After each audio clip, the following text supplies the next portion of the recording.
friends. Whether you are new to my channel, in which case, hi, I'm Luciano. I make videos about Jumpchains, choose your own adventures, things on the internet, and also whatever else I feel like making videos about. Or this is your second, dozenth, or 100th time here, I'm super excited to talk to you today. In today's video, I'm going to be taking a very brief look at the most common types of jumps that someone could come across while they are exploring jump documents, which are documents that are created by a fan of a thing for the purpose of allowing a jumper to visit that thing in some capacity.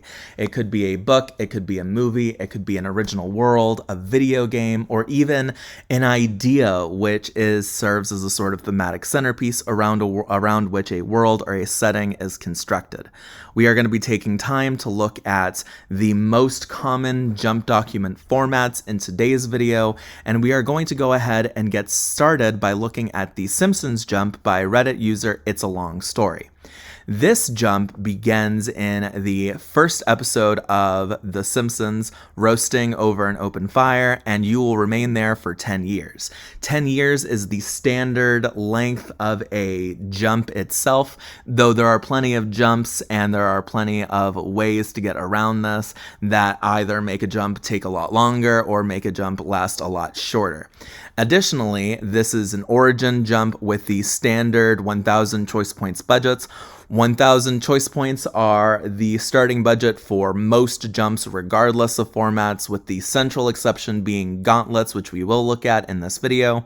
And the 1,000 choice points are how you purchase things that themselves tend to become fiat backed in some capacity and will remain with you across your journey moving forward. This jump has a standard location section, which determines where you will begin your adventure. You could roll 1d8, so you could roll one 8-sided dice once, or you could pay 50 choice points to change this.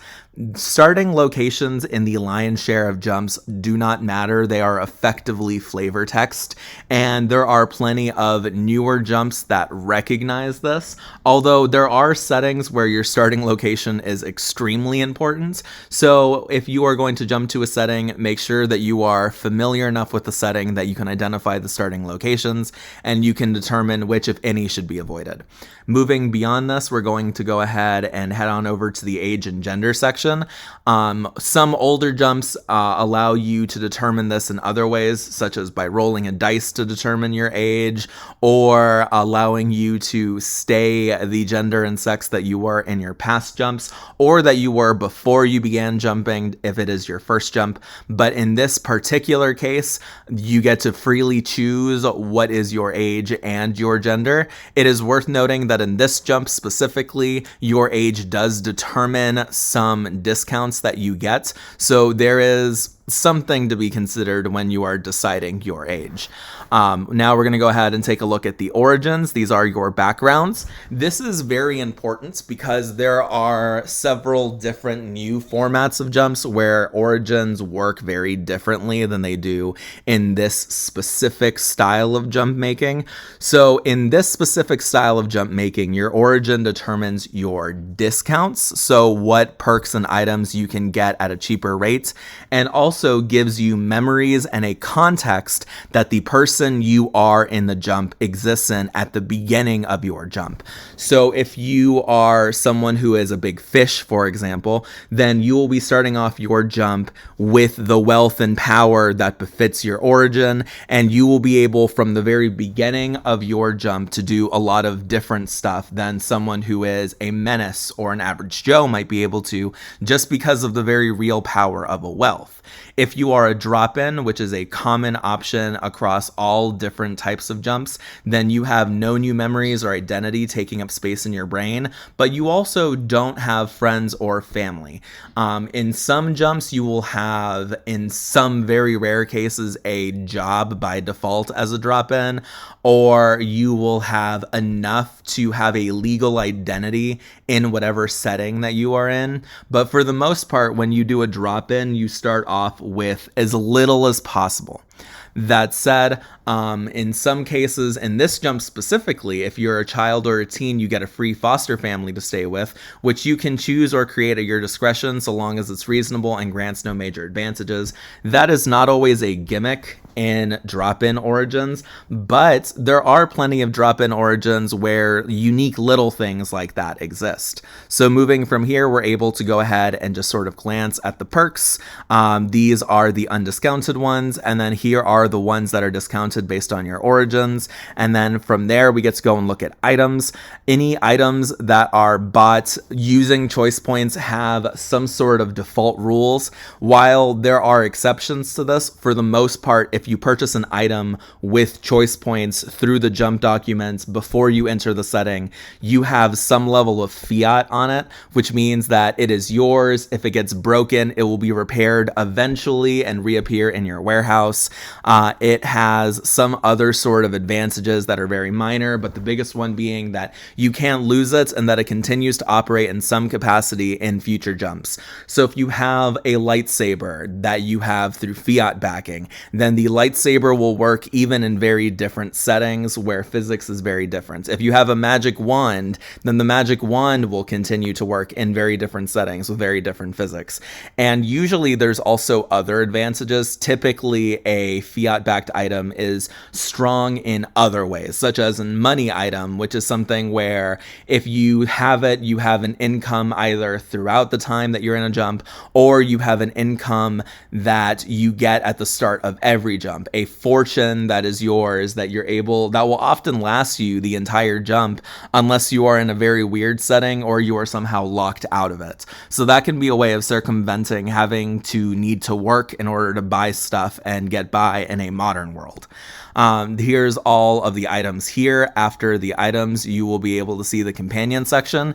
In most standard older jumps, it costs points to recruit companions, which means that if you spend points at the start of a jump, you get an invisible, almost token kind of, that you can use to allow someone that you have befriended to follow you for the rest of your chain as a companion. In some newer jumps, and especially in supermarket style jumps, which we will be talking about in this video, there are ways to get companions for free, but if you use those methods, you cannot import companions into new jumps for free. The central difference between a companion and other types of followers that you can have is that companions can enter settings and they can get origins and perks and buy items, and in some cases even take on drawbacks, so that way they can design builds of their own and be fully living, fully independent beings in a setting. But in order for that to happen, you have to import them, which does almost always cost points. So even if you have a method of bringing along a friend with you in your chain for free, that person won't be able to enter new settings by default, at least not in ways that allow them to get new powers and all kinds of wild stuff. After this, we can look at the drawbacks, which are challenges that your jumper can take on in addition to gain new points that they can use to buy stuff. Here are scenarios, which not every jump, regardless of format, has. Although gauntlets usually have some sort of in-baked scenario that comes with a reward of some sort for surviving or dealing with the plot, although even that isn't always the case. In this particular jump, you get additional choice points when you complete the scenarios, and there is a drawback / challenge that will force you to not take scenarios. But in addition to the choice points, there's also unique rewards that you will be able to get that are perks and items and stuff. I don't know about items, but we're not here to examine every single detail of this jump, although we probably will at some points. And here is the ending section of this jump. If you decide to stay here in this particular jump, you get an additional budget to spend points on before your chain ends, and then after that you still have all of your perks and stuff. So if you were a cosmic deity in another jump and you have that as a sort of alt form. You can still use that in this setting. You can still be that being. You can choose to go home, which will also end your chain forever. You'll return home with all of your stuff, including your followers and companions. And you can choose to move on, which will take you to another future jump where you begin this cycle again. As a reminder, one of the easiest ways to conceptualize jump chains is that the individual jumps take place over 3 phases. I've talked about this before. This is helpful for me. The first phase is the build phase, where you decide the setting you want to jump to. You decide your origin, your perks, your drawbacks, your items, and usually what types of scenarios you will be dealing with. Moving forward, there is the active phase, which is when you are actually in the setting. So in this particular jump, the way that would work would be phase 1 is when you are using this jump document, you are selecting all of your stuff, you're making your purchases, all of that. Phase 2 would be when you actually enter Springfield or one of the adjoining locations. And you live out a decade or however long you're going to be here in Springfield. And then phase 3 is the ending phase, which is when you are making your choices as it relates to this specific page. And if you choose to move on, then you start that cycle over again. So now we're going to go ahead and take a look at generic jumps. Welcome to our first generic jump for the sake of this video. This is the generic factory jump. This is a jump in which you are in a generic either copy of Earth or Earth-like world with humans and modern civilization and factories and industrialization and all of the problems and all of the benefits that come with that. In this jump, you are going to be here for 10 years, and you are, at least assuming that you are focusing on in-context things, going to be someone who is, if not normal, very close to normal, and you are going to gain access to abilities and items related to work in and life in a factory. The operator allows you to be a common working person running machines in a factory. It serves as the drop-in, and in this particular case, it does start you off with a job in a factory, which is not always the case with drop-ins, but can be depending on what setting you're visiting. There is the driver origin, which does cost some points, allows you to drive forklifts or tractor trailers or both and work as a driver. There is the technician origin, which allows you to be someone who both creates and maintains machines that were used in factories. And then there's the supervisor origin, which makes you the big boss person, allows you to be someone who oversees workers in the factory, determined to check in on productivity and make sure that the factory is running smoothly and safely. All of that kind of stuff. There is a front-loaded rule here. We're not going to really glance at it, but basically the way that this works is if you have worked in a factory in real life, if you yourself have worked in the factory, you can enter this jump with an alternate rule set. You can only take an origin for a jump you've actually worked, but you get all things that you have on your resume for free, and you get all of the stuff from those origins for free. So it is worth noting, this doesn't allow you to take drawbacks. So if you take this, you are limited to the 1,000 choice points, but having all of the discounts can be very, very handy. I have actually originally misremembered how this works. I originally thought that it gave you all the perks and items in your origin for free, but that is not actually how it works. This is simply something that allows you to have access to more than one origin and get all of the discounts, as well as select your starting job a little bit more carefully, which can be very helpful for the quality of life that you have while you're here for the next decade. There are perks that are tied to each origin in this jump. We are not going to be glancing at them. There are items that are tied to each origin in this jump as well as generic items, and there's a very unique section over here with the Cosmic Warehouse upgrades. I've seen this in a handful of somewhat older jumps. These are upgrades to your Cosmic Warehouse that cost a pretty penny, but allow you to do a lot of cool stuff with your Cosmic Warehouse that you previously would not have been able to do. It is worth noting that some of these things appear in some capacity in the personal reality supplements, which is something that I've seen a lot of people use over the Cosmic Warehouse, although I actually like the Cosmic Warehouse, and I've started chains recently where I use either the personal reality supplement or the Cosmic Warehouse jumps pretty freely just because of how handy it can be. There is also a drawbacks page. As a reminder, if you do the front-loaded version of this jump, you cannot take the drawbacks, although I suppose you could add them as extra challenges if you wanted, but you just wouldn't get points from them.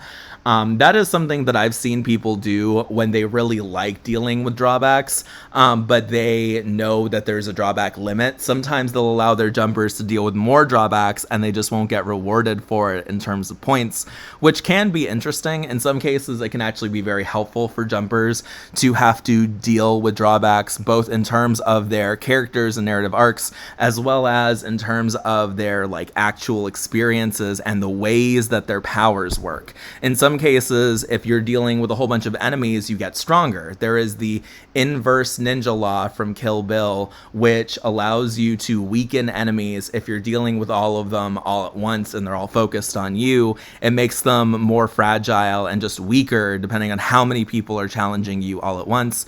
Stuff like that. So keep in mind that drawbacks can be flexible, and you can find a fun drawback that you really like that you would take even if it didn't offer you points, just as a sort of extra challenge.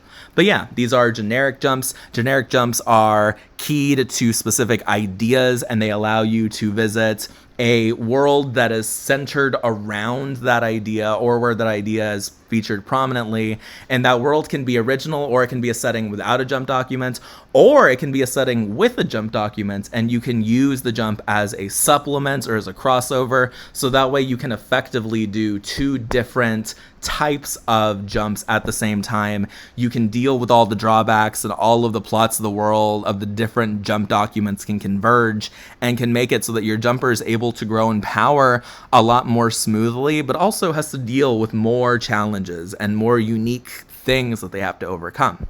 Generic jumps are pretty popular. There is a very healthy number of them. I have seen them based on all sorts of things. I know lots of people who enjoy not safe for work jumps, who really like not safe for work generic jumps. I myself am fond of some of those jumps because some of the powers that they offer can be surprisingly intense. I am also a jump maker who creates both safe for work and not safe for work jumps based off of things that are safe for work or not safe for work, depending on whatever most interests me at any given time. Now we are going to go ahead and move on to another fairly popular and another fairly older type of jump document known as a gauntlet.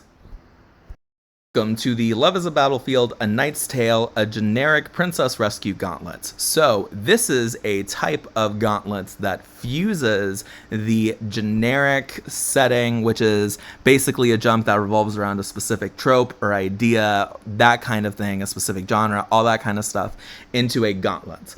Gauntlets are jumps that are meant to challenge very strong or very brave but younger jumpers who have either a wider set of powers or have the knowledge that it is entirely possible to handle gauntlets without having a whole bunch of powers, because these jumps reduce you to your body mod. Your body mod is a special supplement that you gain usually at the start of your second jump, although some people put it at the start of their first jump, that allows you to modify your base body, your weakest, supposedly basest form, in ways that make you a better athlete, they make you faster, they make you stronger, they make you smarter, all that kind of stuff. And they strip you of all of your items and powers that are not keyed to your body mod. And in many gauntlets cases, if you have not taken a body mod supplement before you take the gauntlet, you're allowed to take one, because otherwise you're just going to be your human self for the sake of the gauntlet. The ways that gauntlets work additionally is that you start off with 0 choice points by default, and you gain points by taking on drawbacks. So there are many different types of unique drawbacks in these types of jumps. In this particular jump, the premise is that you are a summoned hero who has been tasked with rescuing princesses from a dragon who has imprisoned them in their castle. And each one of the castle has different towers that have different princesses. The princesses themselves are detailed individuals with personalities and goals and ways of going about life, as well as kingdoms that they are, if not the direct rulers or the direct heirs of the rulers, influential individuals in. In some cases, the princesses are more like heroes, or they're they're even unique members of fallen civilizations. There's 30 of them.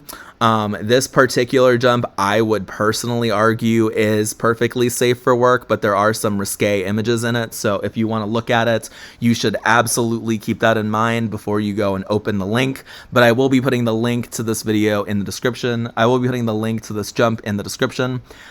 You start off with 0 choice points, so you have to determine, among other things, the conditions that you start in, whether you start on the doorstep of the castle and the dragon has no time to actually put in her defenses and that kind of stuff, or you start several days away and you have to travel to the castle, which will give the dragon time to set up her defenses and make it a little bit harder. There's also different options. There is the castle itself.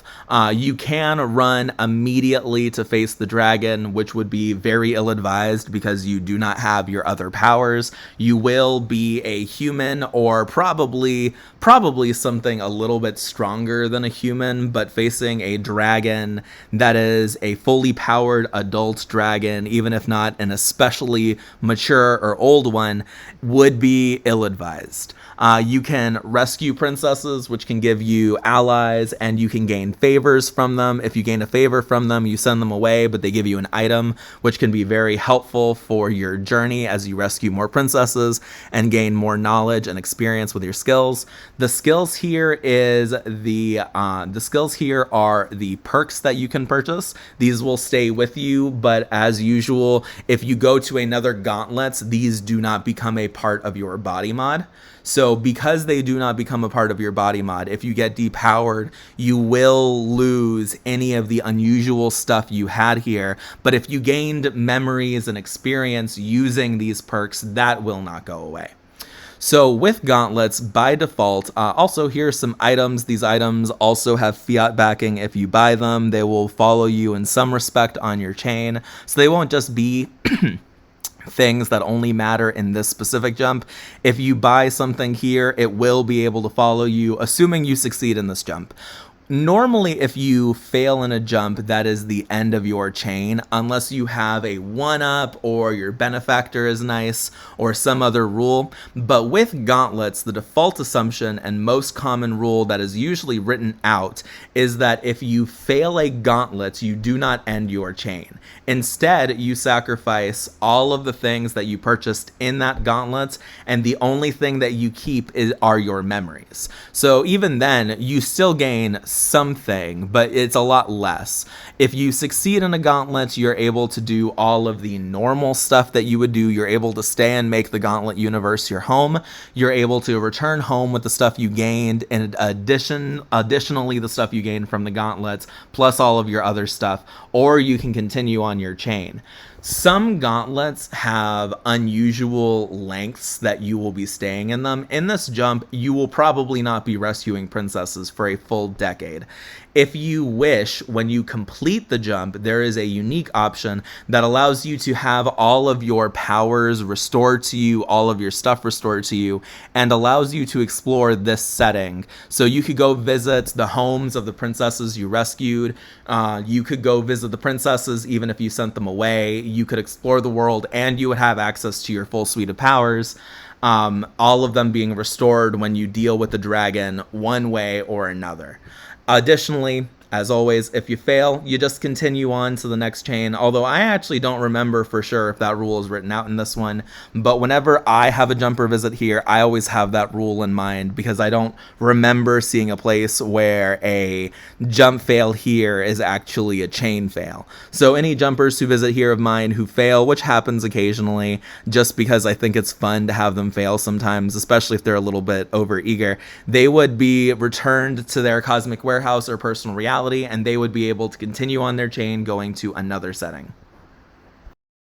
newest type of jump documents to be gaining grounds and popularity are known as supermarket style jumps. These are an invention of Redditor Burkus, and the way that these jumps work is most often they are generic, but there are several that are non-generic. These jumps give you a standard 1,000 choice points budget. They allow you to visit very large settings. They do not have origins, so you do not get a set of discounts that can apply on perks related to a specific character type or a specific type of being. And instead, you have the token system. You can ignore the word story. That is just how this particular jump phrases its token system. The ways that tokens work is that they are a rolling discount that you can apply to anything that you want to apply them to in the jump. You can use them on anything that run on any perks or items. I'm not entirely sure if every single person allows you to use them on companions. I always home rule that you cannot use tokens to get companions, but I have seen different jumps handle that differently, at least if I'm remembering things right.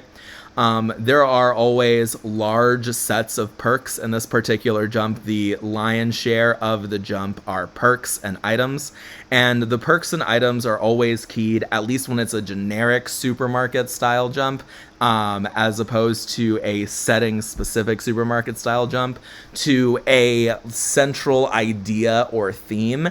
In this particular jump, it is literary tropes, writing, and novels themselves that form the central trio of things that these are based around. So you'll see lots of different literary tropes, lots of different tropes in different genres of writing, and also perks related to writing and novels themselves. You will also see items that follow that same central theme, although there's also a lot of free-form stuff with the items and with the perks. This is one of the more expansive, generic supermarket style jumps. Another really important thing with these types of jumps is the idea of supplements and crossovers. You can attach these jumps as supplements to other jumps. And what I tend to do is I really like finding a jump that is similar thematically to one of the supermarket styles and attaching it. I created the generic platformer jump, for example, and I really like attaching the generic platformer jump to platforming settings like Super Mario 64 or Super Mario Sunshine. There is also the crossover mode. The difference between supplement mode and crossover mode is that crossover fully fuses the two different settings, but supplement just lets you get the stuff from the jump that is being used as the supplement without it affecting the other setting. Whereas with a crossover, there would be unique enemies, unique characters and stuff that wouldn't exist in the other setting that do exist because you cross them over. One other very important detail of these jumps is that they tend to come with the ability to recruit anyone for free as companions. It is very important that people understand that the ability to recruit someone as a companion for free does not let you import them into future settings for free. If you recruit someone, that just means that they are now able to join you on your chain. That doesn't mean that they'll be able to enter every other setting you visit in the future. If you want a companion to be able to freely visit and interact with a setting, normally you'll have to import them, which costs points. In this particular jump, this costs 100 points, but for 100 points, you can import all of your companions, and they all get 600 points to spend. The way that I've normally seen this type of thing work is that usually an import option costs 50 choice points, but you can only import one person. And as the numbers get higher, you can import more people, so you can take an import option more than once. I usually see someone say either 200 or 300 for all 8 active companion slots. But I've also seen plenty of jumps just ignore that. Here are some of the companions that you can recruit. I assume that you can recruit these ones for free just because of the nature of recruit anyone, but I also understand that there are going to be other people who say that you have to pay to recruit them. And also, in my jumps, I tend to do home rules where companions can enter settings as followers, but in exchange, they don't have the same level of freedom as they would as companions. They don't get budgets of their own to spend or that kind of thing. So if you have a family, you can actively bring that family on your adventures with you. It would just be that they do not have the same level of freedom as a full companion would if they're imported as followers. There are drawbacks in these jumps as well. They all offer 200 points unless otherwise stated. In some cases, there are some that are more expensive than 200 points, but it looks like in none of these ones, there's ones that give you more than 200 points. Additionally, not all supermarkets are generics, as we can see by going to another jump by Burkus, the George Foreman's KO boxing jump. This jump is a setting-specific jump that allows you to enter the video game world of George Foreman's KO Boxing, a video game from, I believe, the 1990s, where you are able to become a boxer and you're able to gain boxing and also cooking-related skills. So just a very fun jump that can be very chill. There's also items here that allow you to have a wide range of other new things. You could have a boxing league that follows you. You could have a set of boxing gloves that always protect your hands from the force or effects of your own attacks, while also allowing you to do stuff that would normally be impossible to do while wearing boxing gloves, so that way you can always have them on. There's just a whole bunch of really neat things here. There's also a bunch of drawbacks that you can take, and there is the free companion option as well. So this jump also has just a standard ending slate where you can choose to make this setting your home setting, you can choose to return home, or you can choose to continue jumping. This is a fairly chill, safe jump that can allow you to gain experience with boxing and can give you a range of abilities related to George Foreman as a person, because that is a real human. And it's just a fun time to go and visit. We are now going to go ahead and take a look at the newest type of jump dock that has appeared multiple times and has like recognizable formatting and all of that stuff, the out of context supplements. Course of the last year or so, out of context supplements have begun to appear on Reddit and in very rare cases a handful of other places as well. An out of context supplement is a jump document kind of that can be used to allow a jumper to gain powers that come from specific settings that are iconic and recognizable, with some of the other examples of out-of-context supplements including ones for Power Rangers, Venom-style symbiotes, the Keyblade, Spirit Weapons, Disney Princesses, Doctor Doom, Batman, and also Dark Souls, Skyrim, and Fallout. So if you were to take one of these out-of-context supplements, you would grab it, you would get the budget that you use for your build, and then you would select a setting that you would like to visit. It does not have to make sense, and part of the whole purpose of these types of documents is to allow a jumper to have a fun time in a setting with a power set that does not match that setting. So for example, someone who takes this particular out-of-context supplement could use this and then could jump into the universe of House or Bones or any one of those types of settings. They could grab this and then they could go to Brooklyn Nine-Nine, or they could go to, honestly, a very wide range of settings. Power systems that include element bending are not super common. They're common enough that if you think long and wide about it, you can probably find examples in a lot of super-powered settings, but it's not as common as super strength or flight. So you would be able to visit a wide range of settings with this, following the rules as they're written out here. You will be entering the continuity of whatever setting you enter as a drop-in. And there are unique methods of entry that differ from out-of-context style supplements from that differ from each one. In this particular one, you are an element bender who has awoken in a spiritual nexus, or that jump's equivalent, and then you will be sent from that spiritual nexus to the main chunk of the setting that you're in. So you would enter some sort of spiritual dimension in House, and then you would leave that spiritual dimension and you would be in the hospital where House works, as an example. Or you would be outside of the Dunphy house if you were going to jump to Modern Family.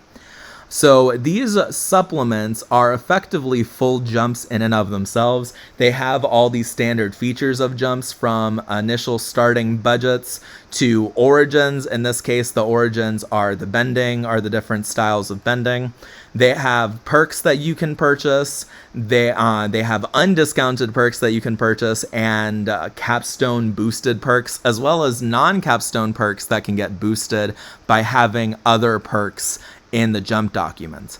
Beyond that, there's also origins with their own perk trees and items that, as far as I can remember, do not follow specific origins, so you can get them for the same price regardless of the origin, although I'm sure that you can flavor them in different ways based off of what perks you have. As you can see here are the items. This particular jump doc has been acting a little bit silly and goofy for me. So there have always been pages that have just not been able to load. I don't fully know why that is. But the final thing worth noting with this particular jump type is that they always have very extensive pages of drawbacks. And usually there's two different types of drawbacks. There's generic drawbacks, which are just general challenges that you have to overcome, although usually there's like some of the more expensive ones that are flavored by your abilities that you can get as a result of the jump doc. And then there's actual drawbacks that are more thematic and that are tied to the jump doc itself that you have to try and figure out how to face, how to survive, and how to overcome. A very big example that I've seen across multiple ones of these is that there will be villains who represent each of the origins, and they have all of the perks from the origins, and you have to try and deal with them, or at least survive a world where they exist, and if they learn of you, they might want to punch your face in. So those can be challenging depending on the out-of-context supplement that you're using, but oftentimes your ability to buy things from different origins, as well as your access to undiscounted perks and your other out of context things from other jumps, will allow you to have some way to defeat them. But each one of these origins has tiers, and the tiers reflect which villains come and how many of the villains come. It can make for a very interesting challenge. I know that in the Superman substitution one of the foes that you could face was Homelander, and in the Doctor Doom one of the foes was, I believe, Doctor Strange. And Homelander had all the stuff from the deconstruction origin in the Superman substitution jump, and Doctor Strange had all the stuff from the sorcerer stuff. All of these jumps, for some reason, at least all the ones that I've seen, do not have a ending section, although I'm sure some of them do. And they all just sort of end after the final drawback, which is usually the random setting drawback.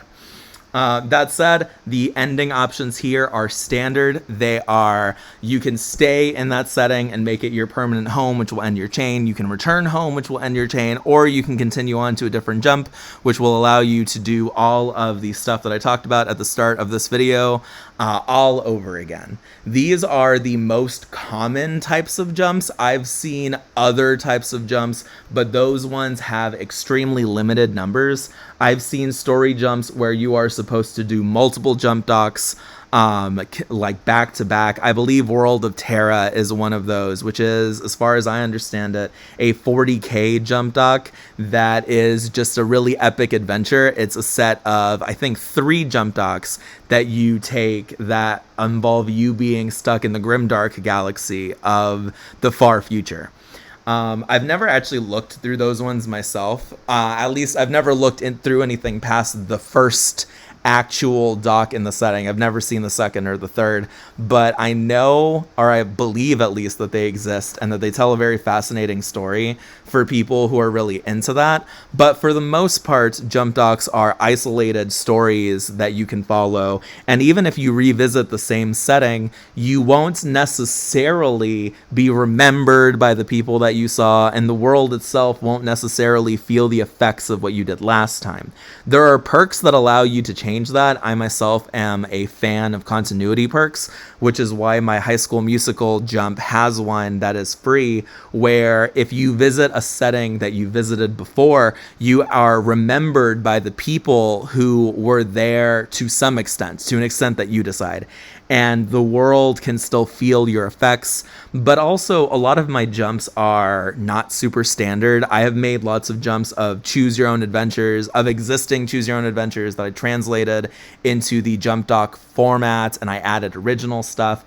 I've also done lots of supermarket style jumps, which are one of the newer types of jumps. I'm really fond of them. I'm also very fond of generics. The number of setting-based jumps I've done is far lower than my number of generics, especially if you exclude my choose-your-own-adventure jumps, which are not based off of, like, super well-known things, but are based off of the very niche hobby of choose-your-own-adventures. That said, the ones that I've done are all fairly well-known. I've done jumps for Welcome to Vaporwave City, Love Azathoth, which is a not safe for work Lovecraftian choose your own adventure, and for Troyverse things, which are choose your own adventures created by Troy X, a popular both safe for work and not safe for work choose your own adventure maker who is active in a number of spaces like Reddit. So I definitely have a very interesting collection of jumps that I've made myself. That said, I am going to go ahead and end the video now that we've gotten to see the more popular types of jump documents that people can see, and we've hopefully gotten to learn a little bit about them. I hope that you all have a wonderful day, and I can't wait to talk to you again. Bye-bye, everyone.